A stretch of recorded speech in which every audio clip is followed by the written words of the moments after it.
오늘 우리에게 주시는 하나님의 말씀을 요한일서 5장 11절로부터 13절까지의 말씀입니다. 요한일서 5장 11절로부터 13절까지의 말씀입니다. 오늘 하나님의 말씀을 제가 봉독해 드리도록 하겠습니다. 또 증거는 이것이니 하나님이 우리에게 생명을 주신 것과 이 생명이 그의 아들 안에 있는 그것이니라. 아들이 있는 자에게는 생명이 있고 하나님의 아들이 없는 자에게는 생명이 없느니라. 내가 하나님의 아들의 이름을 믿는 너희에게 이것을 쓴 것은 너희로 하여금 너희에게 영생이 있음을 알게 하려 함이라. 아멘. 예, 우리는 2주 전에 그리스도의 생명이라고 하는 주제로 말씀을 나누었습니다. 우리가 성경에서 보면 이 생명이라고 하는 단어가 이 세 가지의 형태로 나타난다고 하였습니다. 첫 번째는 비오스이고, 두 번째는 푸시케이며, 세 번째는 조에라고 하였습니다. 기억나시죠? 네. 우리 교인들은 지혜가 충만한 줄로 믿습니다. 이 비오스라고 하는 것은 생계 방식, 생활 방식, 또 육체적인 삶, 몸의 삶을 의미합니다. 그래서 이 비오스라고 하는 것을 우리가 잘 이해해야 되는데, 이 육체적인 삶, 몸의 삶도 그리스도 안에 있으면 그것이 죄가 아니고, 그리스도 안에 있으면 그것은 하나님의 복을 누리는 이 자리가 된다라고 하는 것이었습니다. 그런데 예수님께서는 단순히 이 비오스를 무조건 지지하신 것이 아니라 이 비오스에 대한 위험성을 말씀을 하셨습니다. 즉, 이 몸의 삶, 우리 육신의 삶이라고 하는 것은 분명히 하나님의 생명 아래에서 이 삶을 살아가야 하는데, 그것이 아니라 이생의 자랑과 재물의 유혹과 이 향락이 이 예수 그리스도의 생명, 하나님의 생명을 막아버린다는 거예요. 그렇기 때문에 이 비오스에 대해서 주님은 경계를 하셨습니다. 그래서 예수님이 이 땅에 오신 목적은 무엇이냐? 이 몸의 삶을 아예 없애버리는 것이 아니라 바로 하나님이 주시는 생명 안에서 살도록 그 위치를 우리들에게 분명하게 깨닫도록 하기 위해서 이 세상에 오셨다라고 하는 것입니다. 그래서 하나님의 생명이 이 나의 몸으로 나타나기를 원하신다 하는 것이었습니다. 두 번째 생명으로 번역된 것이 바로 이 푸시케였습니다. 우리가 잘 아는 이 혼이죠. 우리가 이성을 가지고 있고 지성을 가지고 있고 또 우리의 감정을 가지고 있고 우리의 의지를 가지고 있습니다. 바로 이것이 혼의 영역입니다. 즉 우리의 인격, 나의 인격이라고 하는 것. 내 자신을 나타내는 인격이 바로 이 혼입니다. 푸시케입니다. 비오스가 죄가 아닌 것처럼 우리가 인격을 가지고 있다는 것, 혼을 가지고 있다는 것도 죄가 아닙니다. 오히려 하나님께서는 우리를 더 생각하도록, 또 우리의 감정을 풍성하게 누리도록, 또 우리의 의지가 굳건하도록 하시기 위하여서 우리에게 혼을 주셨습니다. 그렇게 우리가 가지고 있는 인격이라고 하는 것은 나에게 주시는 그 하나님의 은혜가 나타나는 그와 같은 자리입니다. 그런데 우리가 잘 아시다시피 인간이 타락한 이후에 혼이 영을 따라서 사는 삶이 아니라 자기 중심성을 가지고 살더라는 겁니다. 그래서 내 중심, 내가 원하는 대로 삶을 살다가 보니까 내 속사람하고의 관계도 깨어지고 또 내 주변에 살아가고 있는 사람들과 화목도 깨어지는 그 일들이 일어나게 된 것입니다. 또한 하나님과 나하고의 관계 안에서 바라볼 때 나는 나의 혼으로, 나의 생각으로, 나의 감정으로, 나의 의지로 하나님을 좋게 만들려고 한다고 하지만은 그것이 오히려 하나님의 뜻에 반대가 되는, 역행하는, 그와 같은 대적하는 일들도 일어나게 된다는 겁니다. 그 대표적인 사람이 바로 베드로였습니다. 예수님이 이 땅에 오신 것은 우리의 이 혼을 제거하려고 하는 것이 아니라 이 혼이 하나님의 생명, 즉 하나님의 이 영을 따라서 살도록 하시기 위하여서 예수님이 이 세상에 오신 것입니다. 그래서 결국은 나의 이 혼에도 하나님의 영으로 말미암아 예수 그리스도의 생명이 나타나게 하기 위하여서 예수님이 오셨다라고 하는 것입니다. 이 생명이라고 하는 단어 세 번째가 바로 조회였습니다. 조회. 이것은 바로 하나님의 생명, 그리스도의 생명. 우리가 아는 진짜 바라고 소망하는 이 생명을 나타낼 때 조회라고 하는 단어를 사용하였습니다. 예수님은 내가 너희에게 생명을 가르쳐 줄게. 내가 생명을 설명해 줄게가 아니라 예수님 자신이 생명이심을 우리들에게 말씀하셨습니다. 성령께서는 우리의 이 영을 새롭게 하시고 또 하나님의 생명을 부어 주심으로 말미암아서 우리의 영으로부터 시작하여 혼을 변화시키시고 그리고 우리의 몸도 이 하나님의 생명 안에 있도록 만드시는 분이십니다. 우리가 이 과정을 거쳐 나가는 것을 바로 성화라고 하였습니다. 즉 나의 영이 하나님의 영으로 말미암아서 나의 혼이 하나님의 영으로 말미암아서 나의 몸이 하나님의 영으로 말미암아서 살아가는 것. 그것이 바로 성화라고 하는 것입니다. 그리고 지난주에 이 그리스도 안에 생명, 이 조회에는 세 가지의 특징이 있다고 말씀을 드렸습니다. 첫 번째는 바로 자라나는 것입니다. 즉 하나님의 생명, 그리스도의 생명은 자라나는 겁니다. 성장하고 성숙하는 것입니다. 어린아이가 어른이 되듯이 자라나듯이 그리스도 안에 그리스도께서 우리에게 주신 이 생명은 우리 안에서 자라나는 겁니다. 그래서 그리스도의 생명을 받은 그 사람은 이 생각이 바뀌게 됩니다. 감정이 새로워지게 됩니다. 우리의 의지가 하나님의 뜻을 따르는 그와 같은 의지로 변화하는 겁니다. 이것이 바로 그리스도 안에 있는 생명이 우리를 성장하고 자라나게 하는 것입니다. 조회의 두 번째 특징은 무엇이냐? 바로 흘러간다는 겁니다. 이 강이 멈추어 있는 것이 아니라 흐르듯이 그리스도의 생명은 내 안에 머물러 있는 것이 아닙니다. 내가 하나님의 은혜를 받고 하나님의 영적인 체험을 한다고 해서 그것이 내 안에 머물러 있으면 이것도 썩습니다. 하나님의 생명은 반드시 흐르게 되어 있습니다. 누구에게로? 나의 이웃에게로. 내가 살아가고 있는 가족에게로. 또 내가 잘 알지는 못하지만 함께 직장에서 근무하는 사람들에게도 이것이 흐르게 되어 있는 겁니다. 그렇게 이 예수 그리스도의 생명은 나를 위한 생명이 아니라 바로 이웃들을 위한 생명으로 바뀌어지게 되는 겁니다. 그리고 세 번째 특징은 무엇이냐? 바로 죽음을 이기는 것. 예수 그리스도의 생명이 내 안에 있음으로 말미암아서 내가 살아갑니다. 비록 내가 육신의 죽음을 당할 수 있습니다. 이 몸의 죽음을 경험할 수 있습니다. 혼의 죽음을 경험할 수 있습니다.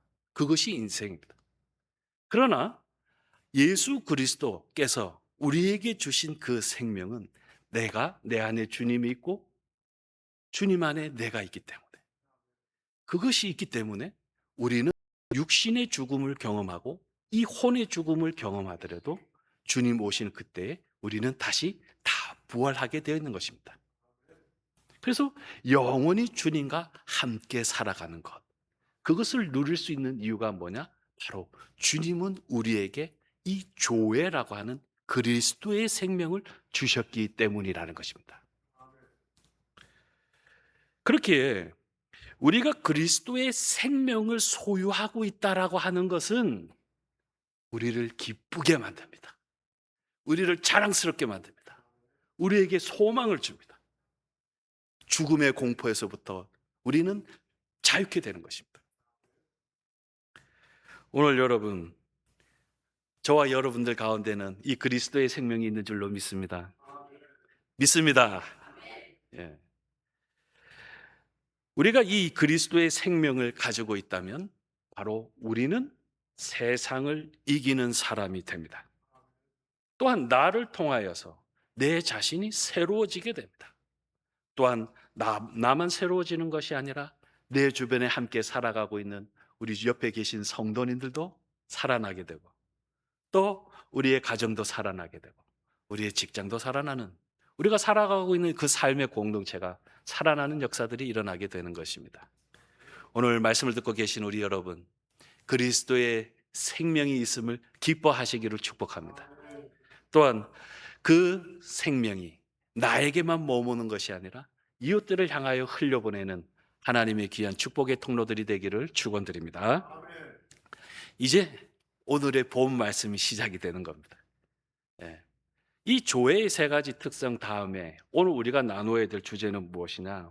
그러면 나는 어떻게 이 비오스에서 조회로 갈 수 있는가? 또 나는 푸시케의 삶, 혼의 삶에서 어떻게 영의 삶으로 바뀌어줄 수 있는가? 생명으로 바뀌어줄 수 있는가? 하는 이 문제를 나누고자 합니다. 우리가 푸시케, 혼의 생명, 또 비오스, 이 몸의 생명에서 그리스도의 생명으로 옮겨지는 것은 바로 십자가를 통해서 이루어진다라고 하는 것입니다. 그리스도인의 성장은 단순히 나의 이 옛 몸과 혼을 개선하는 것이 아니라 내 안에 살아 계시는 그 그리스도가 사시는 것을 말합니다. 그런데 예수님께서 먼저 십자가에 달리시고 또 하나의 미랄이 되셔서 우리에게 먼저 생명을 주셨음을 우리는 기억해야 합니다. 요한복음 12장 24절의 말씀을 우리 다 같이 읽겠습니다. 요한복음 12장, 죄송합니다. 네, 요한복음 12장 24절입니다. 다 같이 읽겠습니다. 시작. 내가 진실로 진실로 너희에게 이르노니 한 알의 밀이 땅에 떨어져 죽지 아니하면 한 알 그대로 있고 죽으면 많은 열매를 맺느니라. 아멘. 밀알은 죽는다고 해서 그 순간 바로 사라지는 것이 아닙니다. 그 겉모습은 사라지지만 그 안에 있는 생명은 다시 그 껍질을 뛰어넘어서 겉으로 드러나게 되는 겁니다. 즉 생명이 그 씨앗 안에서 밖으로 나오게 된다라고 하는 것입니다. 여기에서 미랄은 먼저 예수님을 의미합니다. 예수님께서 먼저 십자가를 지시고 자신의 생명을 내어놓음으로 인하여서 조에 하나님의 생명, 그리스도의 생명이 저와 여러분들에게 나타나게 된 것입니다. 즉 주님의 십자가가 없었으면 하나님의 생명을 우리는 경험할 수가 없었습니다. 내가 아무리 이쁘고 잘나도 안 되는 겁니다. 그런데 예수님께서 그 십자가에 달리시고 자신의 생명을 내어 놓으심으로 말미암아서 본인이 이 죽음을 맞이함으로써 무엇이 있냐? 생명이 우리들에게 오게 됐다라고 하는 것입니다. 그렇게 이 예수님의 십자가는 우리가 기본적으로 생각하듯이 십자가 앞에서 내 죄를 고백해야지. 내가 고백하면 주님께서 나의 죄를 용서해 주실 거야. 하는 이 죄 사함의 장소만 있는 것이 아니라 예수님의 죽음, 예수님의 생명, 나의 죽음, 나의 생명이 교환되는 장소가 바로 이 십자가입니다. 그렇게 예수님께서 십자가에 달리심으로 인해서 예수님의 생명이 끝이 났습니다. 그리고 첫 아담을 따라서 살고 있는 저와 여러분도 예수님이 십자가에 달려 죽으심으로 말미암아 우리도 그 십자가에서 죽었습니다. 그리고 예수님께서 이 십자가를 지시고 부활을 하시는데 이 부활의 생명으로 나타나셨습니다.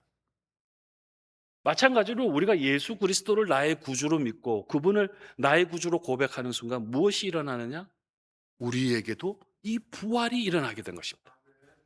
부활의 생명이 실제하게 된 것입니다.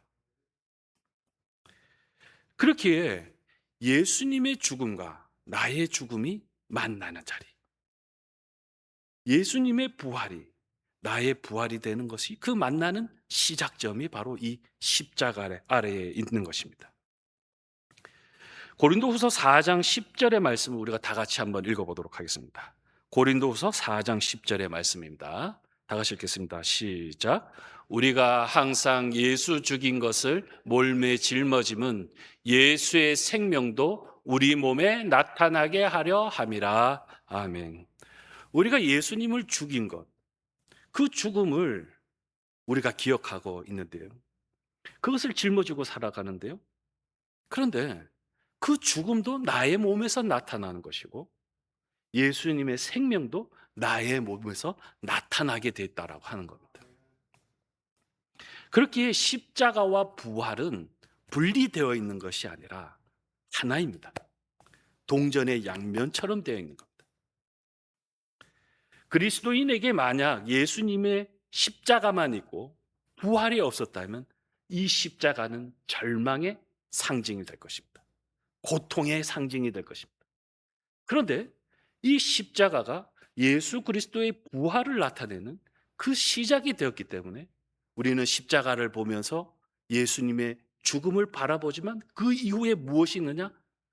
부활이 있음을 바라보게 된 겁니다. 그렇게 십자가에 달린 그 예수님의 죽음은 나의 죽음임을 깨닫게 됩니다. 그리고 예수님의 십자가로 말미암아서 나타난 그 부활을 보면서 그것이 나의 부활임을 믿게 되었고 소망하게 되었고 그것이 나에게 이루어진 것을 깨닫게 된 것입니다. 실제가 되었다라고 하는 것입니다.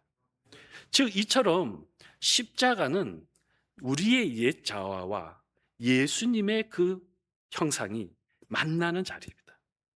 그리고 우리의 생명이 예수 그리스도의 생명으로 바뀌어지는 교환하는 자리가 된 것입니다.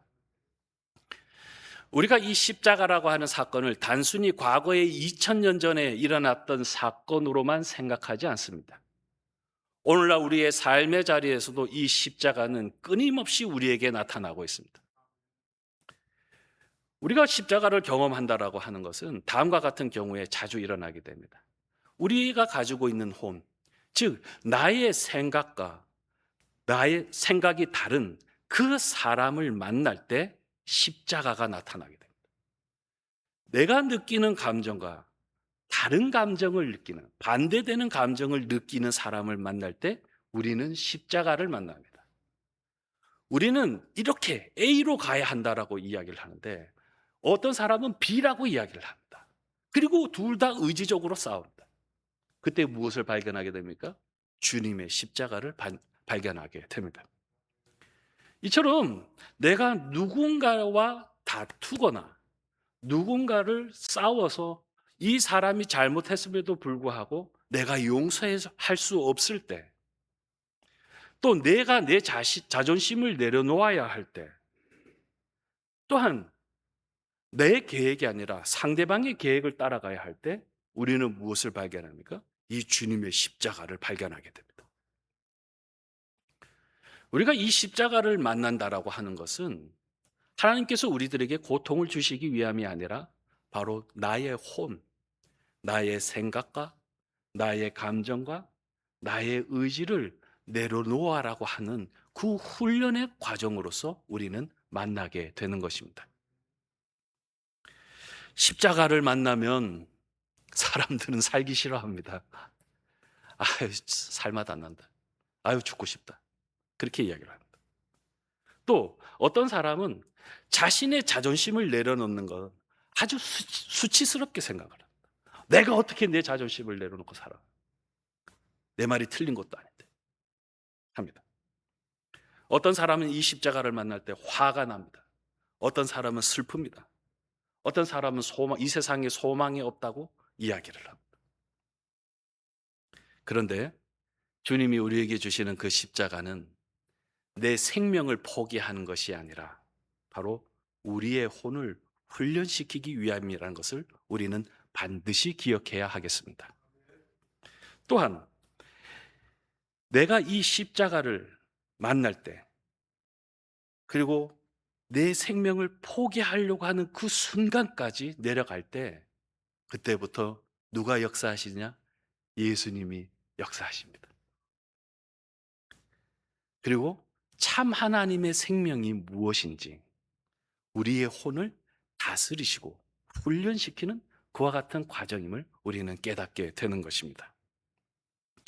비록 지금 우리가 예수님이 십자가를 지실 때 겪었던 그 모든 수치와 또 화남과 분노와 또 그 모든 아픔들이 있다고 할지라도 우리가 이 예수님의 그 십자가를 생각하고 나의 혼을 주님 앞에 내어놓을 때 부활의 생명이신 그 주님께서 우리를 만나 주십니다. 우리를 위로해 주십니다. 내가 여기 있다 말씀해 주십니다. 그러면서 무엇이 일어나겠냐? 갑자기 평안함이 찾아옵니다. 전에는 내 혼자 살아가는 것 같았는데, 내 힘으로 살아가는 것 같은데, 내 방법이 절대적으로 옳은 것 같았는데, 그게 아니라 내 안에 주님이 살아계심을 발견하게 되는 겁니다. 혹시 여러분들 가운데서 이 삶의 십자가, 혼의 십자가, 또 이 생명을 다투는 그 십자가에서 고통을 겪고 있는 분이 계시다면 여러분 힘내시기를 축복합니다.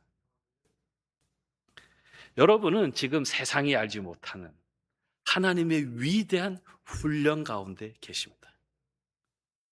이 훈련의 과정, 이 연단의 과정을 거치시고 나면 여러분들은 세상이 알지 못하는 그 그리스도의 생명이 여러분들 마음속에 충만함을 느끼게 되어 있는 것입니다. 예수님이 먼저 미랄이 되셔서 생명을 우리들에게 나누어 주셨습니다. 우리 또한 이 세상에서 생명을 잉태한다는 것은 내 모든 것을 내려놓아야 하는, 혹은 내 자신의 혼을 죽여야 하는 그와 같은 과정입니다. 그런데 그 과정이 지나면 하나님의 크신 사랑, 그 크신 사랑을 깨닫게 되는 것입니다. 오늘 십자가의 고통을 겪고 있는 성도 여러분, 또한 말씀을 듣고 계시는 우리 성도 여러분, 형제 자매 여러분, 예수님의 그 부활의 생명이 반드시 십자가를 통해서 우리에게 다가오는 것임을 믿으시고, 또한 그것을 삶 가운데서 실제가 되는 놀라운 은혜가 충만하시기를 축원드립니다. 자, 그러면은 예수님의 생명, 이 조회는 우리의 실제 생활 속에서 어떻게 나타나는가 하는 것을 다루어야 합니다. 이 예수 그리스도의 생명, 그것은 우리가 그리스도에게 붙어 있을 때 나타난다라고 하는 겁니다. 요한복음 15장 5절의 말씀이 있는데요. 이 말씀 우리가 다 같이 읽어보도록 하겠습니다. 시작. 나는 포도나무요 너희는 가지니 내 안에 내가 저 안에 있으면 이 사람은 과실을 많이 맺나니 나를 떠나서는 너희가 아무것도 할 수 없습니다. 아멘. 예수님은 여기서 분명하게 말씀합니다. 나는 포도나무요 너희는 가지다. 즉 존재에 대해서 규정을 하셨습니다. 여러분들 보세요. 가지라고 하는 것은 자기 스스로가 노력을 해서 열매를 맺는 존재가 아닙니다. 가지는 이 포도나무에 붙어 있을 때, 나무에 붙어 있을 때 나무로부터 영양분을 공급을 받아서 열매를 맺는 것입니다. 즉, 이 가지에 열려 있는 그 열매는 가지 스스로가 노력해서 만들어지는 것이 아니라 이 나무 안에 붙어 있을 때, 그때 이 나무로부터 오는 그 생명력을 받아서 열매를 맺게 되었다라고 하는 것입니다. 우리가 진정 내 삶 가운데서 이 그리스도의 생명이 나타나기를 원합니다. 많은 사람들이 그것을 원합니다. 아, 나에게도 그리스도의 생명이 나타났으면 좋겠습니다. 그러나 그 일이 실제가 되기 위해서는 저와 여러분이 그리스도에게 딱 붙어 있어야 된다는 겁니다. 이거를 놓치지 마시길 바랍니다. 그런데 오늘날 그리스도인들은 우리가 주님이 포도나무고 내가 가지인데 이 붙어 있어야 되는데 자꾸 이 나무에 붙어 있지 않고 내 스스로가 나무인 양 살아가고 있다라고 하는 겁니다. 이 큰 착각 때문에 우리 안에서 이 그리스도의 생명이 나타나질 않는다라는 겁니다. 남들처럼 더 종교 생활을 하고 남들처럼 더 거룩해지고 열심히 기도하고 열심히 다른 것을 무엇을 하면 그 내 정성을 보시고 하나님이 나한테 생명을 주신다 이렇게 생각합니다. 근데 그거는 절대 잘못된 신앙생활이라는 겁니다. 내 힘으로 내 능력으로 무엇인가를 많이 하려고 했다가 결국에 무엇이 일어나느냐? 이 제풀에 쓰러지는 것입니다. 오늘 생명이신 예수님은 나는 포도나무고 너희는 가지다라고 분명하게 말씀하면서 우리가 주님 앞에 주님 곁에 딱 붙어 있어야 하는 것을 강조하시고 계시는 것입니다. 아기를 보세요. 아기가 스스로 자라납니까? 아닙니다. 이 갓난 아기는 어머니한테 딱 품에 붙어 있어야 돼요. 그리고 어머니의 젖을 먹어야지 이 아이는 자라나고 성장하는 겁니다. 마찬가지로 우리가 성장하고 성숙하기 위하여서는 무엇을 해야 되느냐? 주님의 품 안에 우리가 있어야 된다라고 합니다. 매일 매 순간 그리스도에게 붙어 있을 때 주님으로부터 오는 그 생명을 공급받아야지 우리가 자라날 수 있다라고 하는 것입니다. 그러면 우리가 주님 옆에 붙어 있다라고 하는 것은 무엇을 의미하냐 하는 겁니다. 그것은 우리가 그리스도 안에서 기도하는 것입니다. 그리스도 안에서 말씀을 보는 것입니다. 또한 그리스도 안에서 하나님을 영화롭게 찬양하는 것입니다. 우리가 그리스도와 연합하여 드리는 이 예배가 바로 주님 곁에 붙어 있는 그와 같은 것들입니다. 그래서 기도라고 하는 것, 말씀 공부하는 것, 또한 여러 가지 찬양하는 것, 그것이 단순히 의무가 아닙니다. 우리가 기도한다라고 하는 것은 아기가 어머니 품 안에서 호흡하는 것처럼 바로 우리의 영의 호흡이 바로 기도인 겁니다. 또한 말씀은 무엇입니까? 우리가 말씀을 단순히 공부하는 게 아닙니다. 말씀을 우리가 읽고 그 안에서 깨닫고 소화시키는 그 모든 것이 무엇입니까? 바로 말씀이 생명입니다. 말씀입니다. 밥입니다. 그리고 예배는 무엇입니까? 우리가 단순히 행사를 치르는 게 아닙니다. 이 예배 속에서 하나님께서 나의 심령 가운데서 현존하시고 임재하시는 것을 경험하는 것입니다. 또한 찬송을 하면서 내가 하나님을 높입니다. 하나님이 나의 왕입니다. 하나님께서 나의 구주가 되십니다. 하면서 하나님을 영화롭게 하는 행위입니다. 그 결과 내가 주님 안에 붙어 있음을 경험하는 것, 그것이 바로 진짜 예배인 겁니다. 단순히 예배당에서 드려지는 예배가 아니라 우리의 삶의 자리에서 내가 주님과 연합하는 그 모든 것들이 바로 우리의 진짜 예배인 것입니다. 성도가 기도를 하지 않으면 이 영이 메마릅니다. 찬양을 하지 못하면 이 심령의 기쁨이 사라집니다. 또한 진정한 말씀이 사라지면 이 영이 허기를 느낍니다. 단순히 내가 예수 그리스도께서 나를 위하여 십자가를 죽으셨다라고 하는 것을 사실로만 받아들이고 그것을 믿지 못하고 또 그것이 실제가 되지 못하면 바로 영적인 허기를 느끼게 되는 겁니다. 때로는 예배가 하나님을 높이는 것이 아니라 그리스도와 연합하는 것이 아니라 내 자신을 드러내는 종교적인 위선이 될 때가 있다는 겁니다. 그렇게 우리는 잘 구분해야 됩니다. 우리가 기도하고 우리가 말씀을 읽고 또 우리가 하나님을 찬양하는 것은 하나님과 연합하는 겁니다. 주님의 품 안에 있는 것입니다. 주님의 나무에 붙어 있는 것, 그것을 의미한다라고 하는 것입니다. 그런데 우리만 그렇게 하느냐, 우리의 능력으로 하느냐, 그게 아니라 성령께서 우리에게, 우리 속에 계시면서 바로 우리에게 이 생명을 공급해 주신다라고 하는 것입니다. 계시록 22장 17절의 말씀을 한번 읽어보도록 하겠습니다. 계시록 22장 17절의 말씀입니다. 시작. 성령과 신부가 말씀하시기를 오라 하시는도다. 듣는 자도 오라 할 것이요 목마른 자도 올 것이요 또 원하는 자는 값없이 생명수를 받으라 하시니라. 아멘.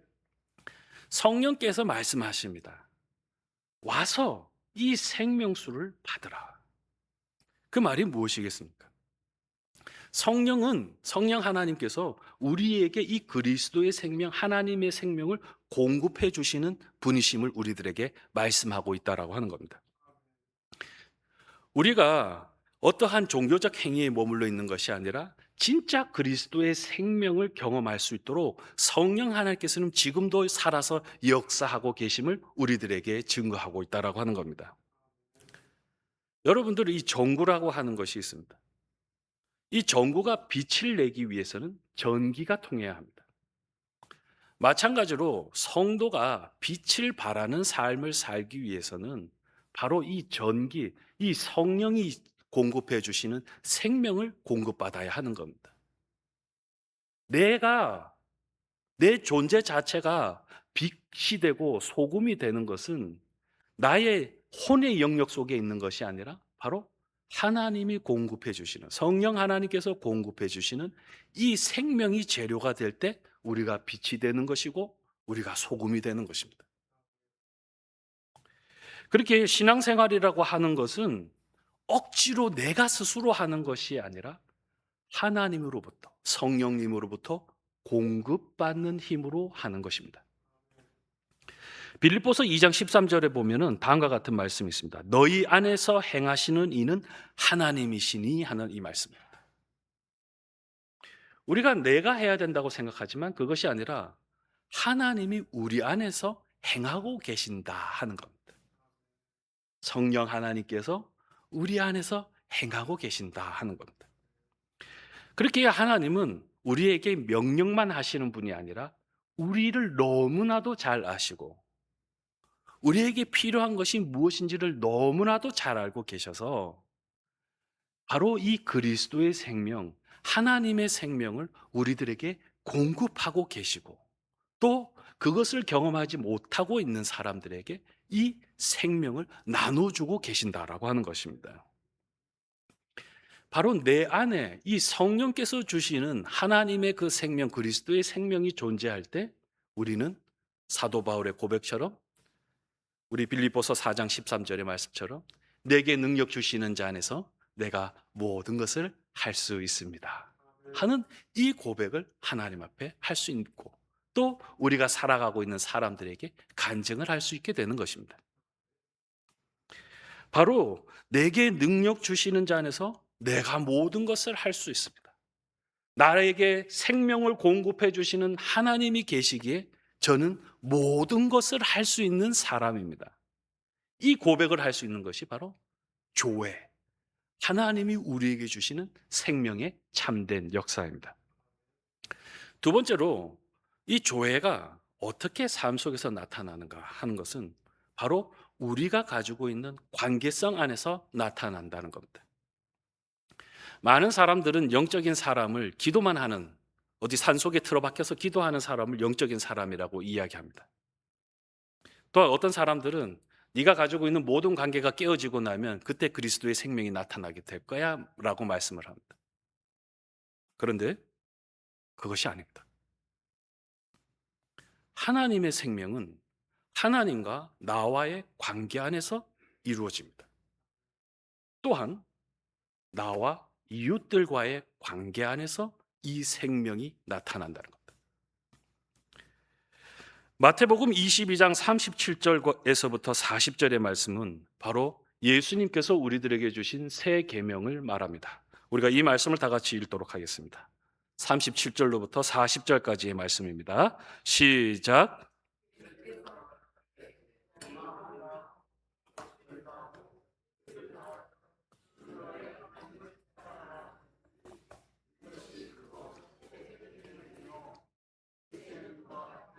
내 이웃을 내 몸과 같이 사랑하라 하셨으니 이 두 계명이 온 율법과 선지자의 강령이니라. 아멘.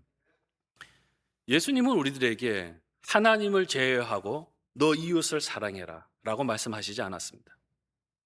또한 반대로 이웃을 제외하고 하나님만 사랑해라 라고 하는 말씀도 하시지 않았습니다. 오히려 주님은 하나님을 사랑하듯 이웃도 너의 몸처럼 사랑하라. 하나님과의 관계 아래서, 이웃들과의 관계 아래서 이 생명이 나타날 것임을 우리들에게 말씀하신 것입니다. 그렇기에 그리스도의 생명은 하나님과의 관계 아래서 우리에게 다가오는 것입니다. 이것은 분명한 신비적인 체험이기도 하고 영적인 은사이기도 하고 여러 가지 겪게 되는 신앙생활 가운데 나타나게 됩니다. 두 번째로는 이 수직적인 차원뿐만 아니라 이 수평적인 차원, 내가 살아가고 있는 삶의 자리에서 내가 만나는 사람, 내가 잘 아는 사람일 수도 있고 내가 전혀 모르는 사람일 수도 있습니다. 처음 본 사람일 수도 있습니다. 그런데 하나님은 이 이웃들의 관계 안에서 예수 그리스도의 생명을 불어넣으시고 나타나게 하신다는 겁니다. 그렇기에 우리가 삶을 살아가면서 우리의 가족들을 사랑하는 것, 그것 안에서만 하나님의 생명이 나타나는 것이 아니라 우리가 사업을 하고 일을 하면서 직장 생활을 하면서 나의 상관으로부터 혹은 나의 동급자로부터 혹은 때로는 내 후배로부터 하나님의 생명을 경험하게 됩니다. 이게 놀라운 것입니다. 또한 길을 가다가 처음 본 사람입니다. 그런데 그 사람과 갑자기 대화를 하고 싶고 저 사람을 위해서 내가 기도해 주고 싶고 하는 성령의 감동을 받게 됩니다. 그래서 그 사람들을 위해서 축복 기도할 때 하나님의 임재하심을 경험하게 되고 하나님의 생명을 그 두 사람이 깨닫게 되는 놀라운 일들이 지금도 일어나고 있는 것. 그것은 바로 하나님은 이 관계성 안에서 움직이고 계신다라고 하는 겁니다.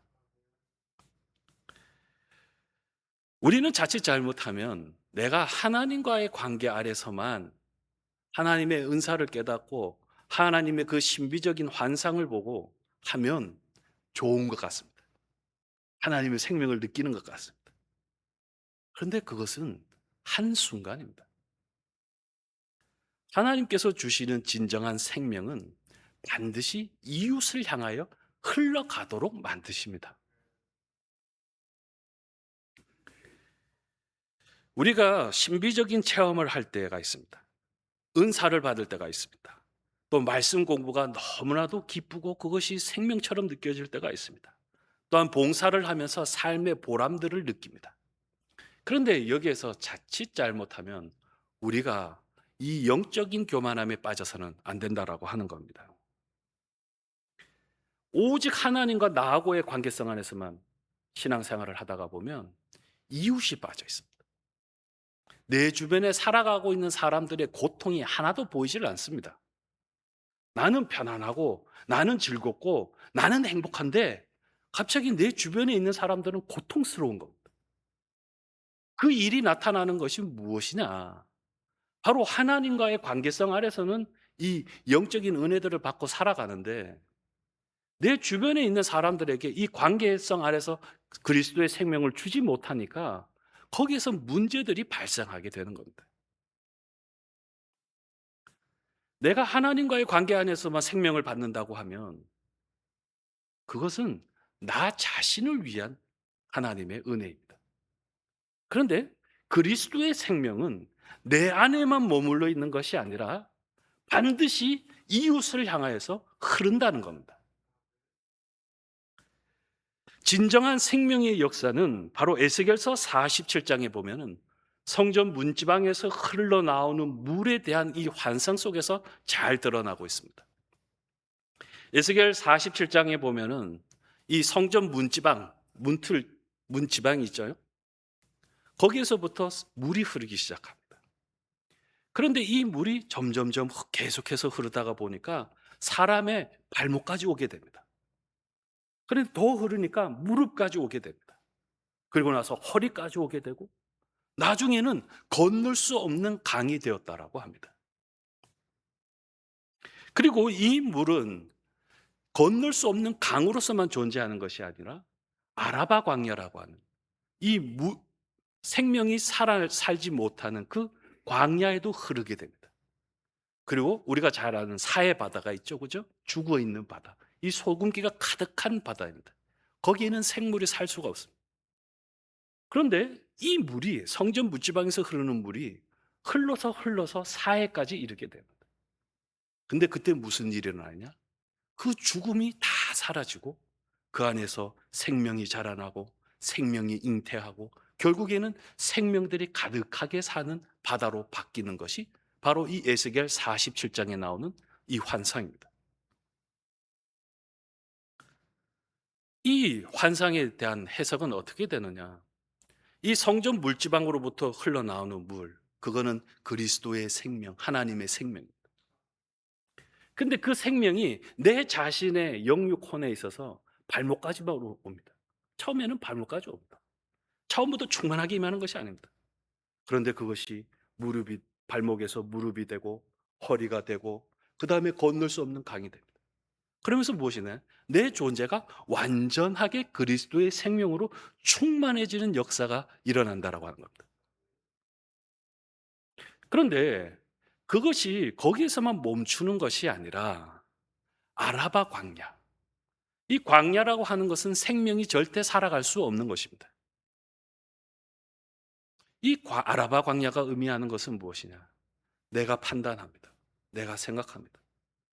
저 사람은 절대 살 수 없는 사람. 저 사람에게는 생명이 없는 사람. 라고 하면서 배척했던 그와 같은 사람들을 의미합니다. 그런데 이 성전 물지방에서부터 흐르는 물은 나의 생각과는 다르게 그 광야를 향하여서 나아갑니다. 그리고 그래서 이 내가 생각하고 내가 정죄하고 했던 그 사람들도 살려내는 겁니다. 그리고 이것이 사해 바다, 죽어 있는 그 바다에 가게 되는데 그것은 바로 하나의 큰 은혜가 없는, 생명이 없는 죽어 있는 공동체를 의미합니다. 그런데 성전 문지방으로부터 흘러나오는 물은 그 죽어 있는 공동체에게 흐릅니다. 근데 그 안에 죽어 있다라고 했던 것들이 다시금 생명의 기운을 얻고 생명들이 나타나고 그것이 성장하고 성숙하여서 죽어 있는 공동체가 아니라 완전히 하나님의 생명으로 가득한 충만한 그와 같은 공동체로 변화하게 된다라고 하는 것이 바로 이 에스겔 47장의 환상이자 비전입니다. 하나님의 생명은 내 안에만 머물러 있는 것이 아닙니다. 나를 온전히 변화시키십니다. 또 내가 생각하는 사람들도 온전하게 변화시키십니다. 그리고 죽어 있는 공동체도 개인이 아닌 그 공동체도 살려내는 것이 하나님의 생명, 그리스도의 생명, 바로 이 조회인 것입니다. 조회라고 하는 것은 단순히 환상과 이론이 아닙니다. 하나님의 생명, 그리스도의 생명은 지금도 우리 안에서 살아 움직여 있는 살아있는 능력입니다.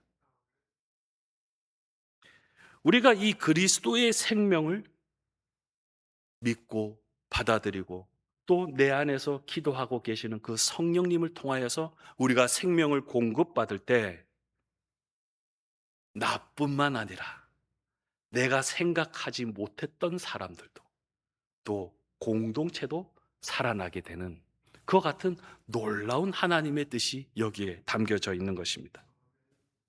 그렇게 그리스도를 경험하는 사람, 그 생명을 경험한 사람들은 내가 그리스도를 위해서 사는 것이 아니라 내 안에 살아계신 예수 그리스도를 사는 것을 의미하는 것입니다. 하나님과의 관계 안에서 또 나의 이웃들과의 그 관계 안에서 예수 그리스도가 사는 것. 그것이 바로 그리스도의 생명을 경험한 사람의 삶이라고 하는 것입니다. 이제 마지막 질문입니다. 하나님은 왜 우리들에게 이 그리스도의 생명을 주셨는데 왜 그것을 무엇 때문에 주셨냐 하는 것입니다. 바로 그리스도를 내 몸에서 나타내게 하는 것. 내 안에 그리스도가 사시는데 그 그리스도가 사심을 나타내는 것입니다. 어떤 사람은 우리가 구원을 받고 복음을 믿는 이유가 단순히 천국에 가서 영생을 누리는 것이라고 생각합니다. 그것은 하나의 길입니다.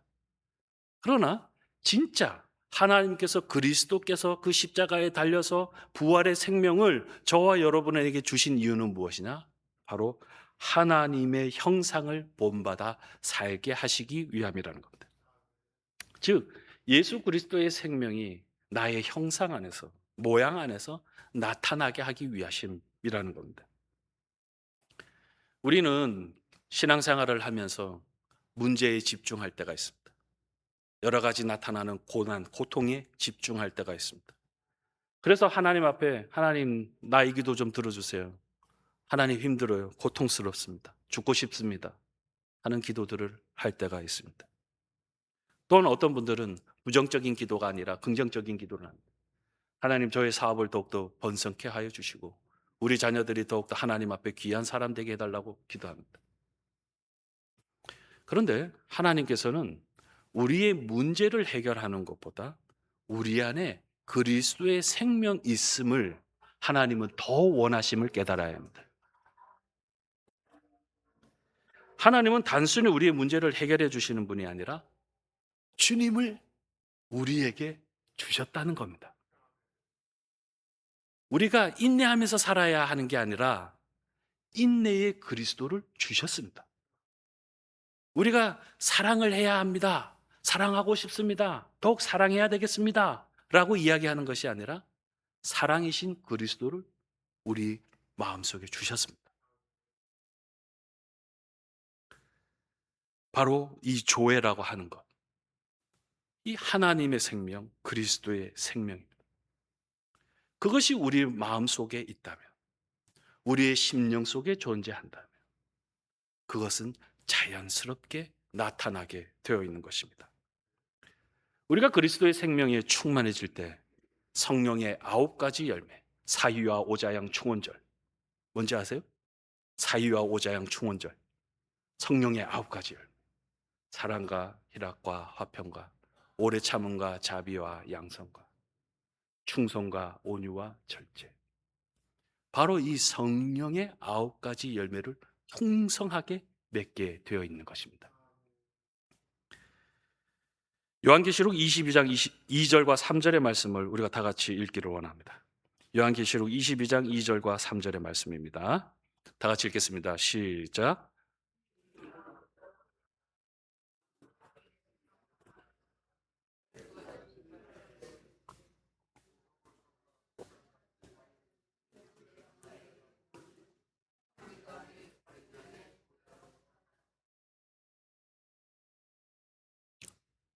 예. 2절과 3절입니다. 다시 읽을게요. 예, 2절과 3절 다시 읽겠습니다. 시작. 길 가운데 흐르더라.